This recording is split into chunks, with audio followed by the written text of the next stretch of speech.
Hey everybody, welcome back. Mike from SPECTRE Comics. Working on another talk and draw video where we're making comics. This is continuing SPECTRE Comics issue 7, page 21. Last video we drew these 4 panels, these 3 action panels plus the 4th panel. I left this panel out because I was trying to figure out what it needed to look like. But on top of that, and what's relevant to this actual drawing, is talking about drawing from your imagination.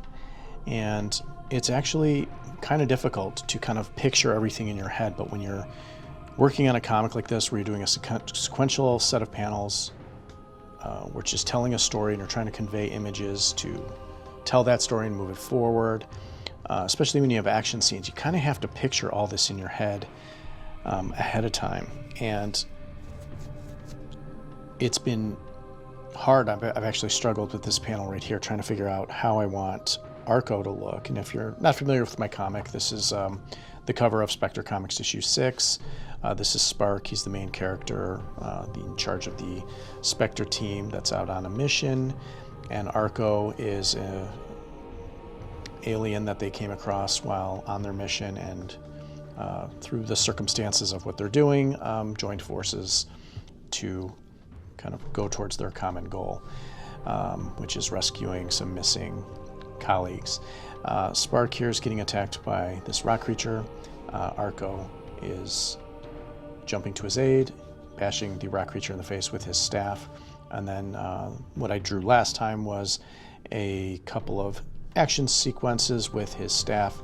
And then this panel is meant to be the final blow to the rock creature, at least downing him so that Storbo here, another one of the SPECTRE crew, can take out a little pocket grenade, toss it at the rock creature, and win that battle. You know, coming up with this action sequence, and it's not too much action, it's just a really quick couple of panels that describe this attack.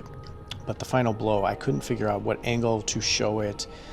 You can see from these panels that Arco, each swing of his staff, I'm tightening in the camera to get closer to the action. And a lot of times when you're drawing scenes, when you're working through what this should look like in your head, it's good to kind of have a reference image in order to make sure things are accurate and consistent and more like they would be in real life. So for instance, I would either get action poses like this to kind of come up with a quick way, quick model to draw from in order to make sure that the action looks right, and I'll probably go and get a little more accurate. Again, these are quick sketches as I'm sketching out, issue 7. What I'm trying to do is just get the whole thing penciled out and laid out so that I can see what it all looks like before I go to final inks. And since I started drawing digitally on my tablet, my pencils are really sketchy. I don't do final artwork here because it takes too long. I just want to get my ideas down on paper, and then once I go to the computer, I have a lot more free range to edit and modify and make it look really, really good. Just to show you an example, a final page, it starts out looking like this, but a final page, is a lot crisper and detailed, and I put shades, shadows. My comics are black and white, but you can see from these pages here that drawing on the tablet gives me much finer lines, much greater opportunity to add color and texture. The reason I don't do color comics is because as long as it takes me to draw, it would take me twice as long to color it in.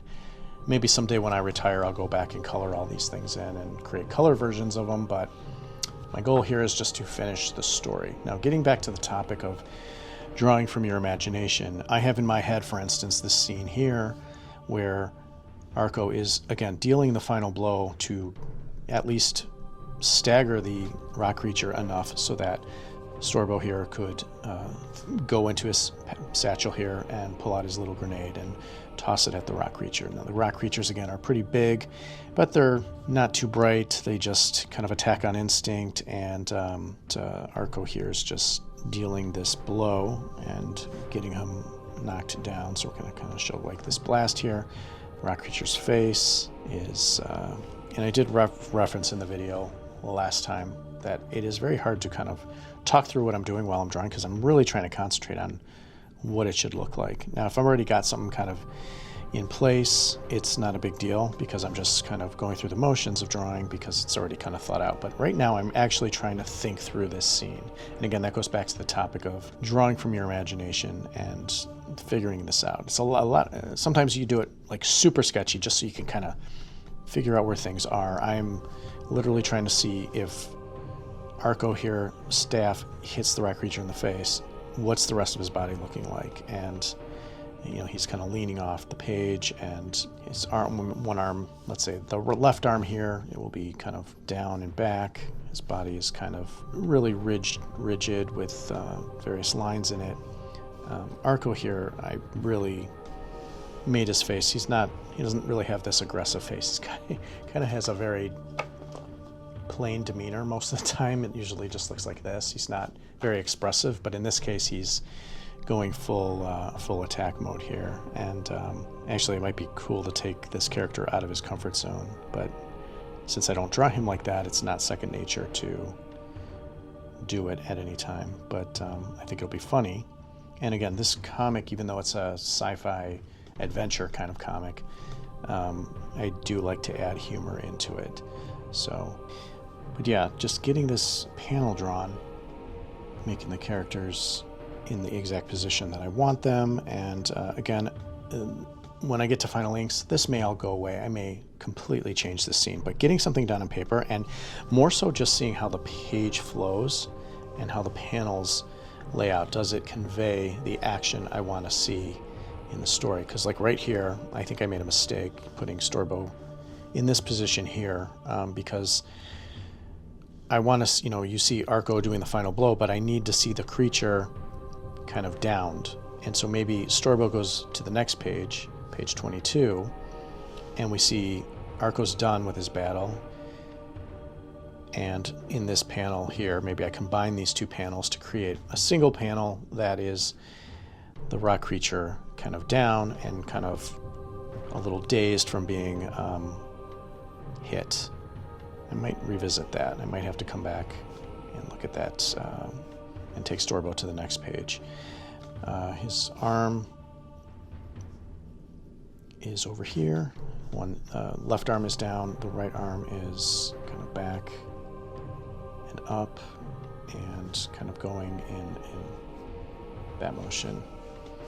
But I think that's kind of a good sketch for conveying what I want to show for this particular panel. His arm here.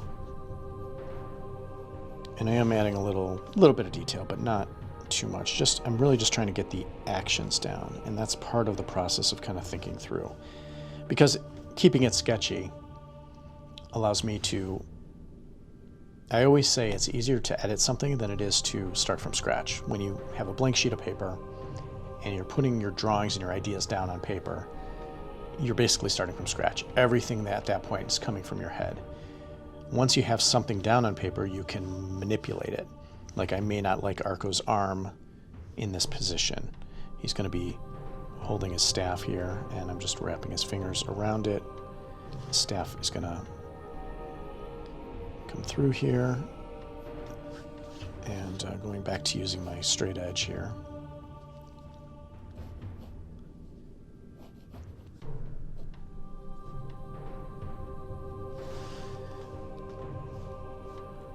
But getting his action down, and then I can add more detail as I go along, and especially once I get to digitally drawing this, then I can clean this up a lot more, because as you sketch, you get really sketchy lines. There's a lot of extra lines that you kind of want to erase to clean it up so you can see what you're doing. But yeah, that's all I really wanted to say on drawing from your imagination, at least at this point. And just talking about how difficult it can be, but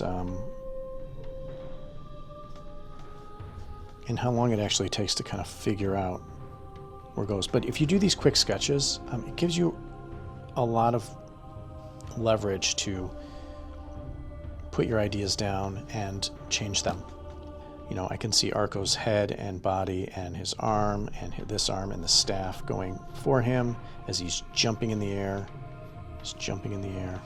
And then next He swings his arm around. This side of the staff goes towards the rock creature's face, hits him again, and then he takes this side and it goes this way and hits him in the face. Then one more swing down and the rock creature goes down. Again, a little pow here to give him a little smack, and the rock creature will be dazed. But maybe this is okay. Maybe keeping Storbo here, getting his satchel out, and then the first page, the first image on the next page is the rock creature sitting down. Now, because I put the number, this is a page that's on the right side of the comic, so if it was in a comic book, it would be right here. That means that the next scene is going to be on the next page. So we're going to turn the page. It's not going to be a two-page spread with this. And the reveal will be the rock creature is down staggered, and then the next scene is Storbo's grenade kind of landing on him and blowing up. So Storbo here is grabbing the grenade and then throwing the grenade in this panel here. That's all I really wanted to talk about regarding drawing from your imagination. Let me know your thoughts. Is it hard? Is it easy for you? Some people it comes very naturally. Some people need a lot of references. But yeah, that's all I got to say. So thank you for watching. We will see you next time. Have a great day. See you later.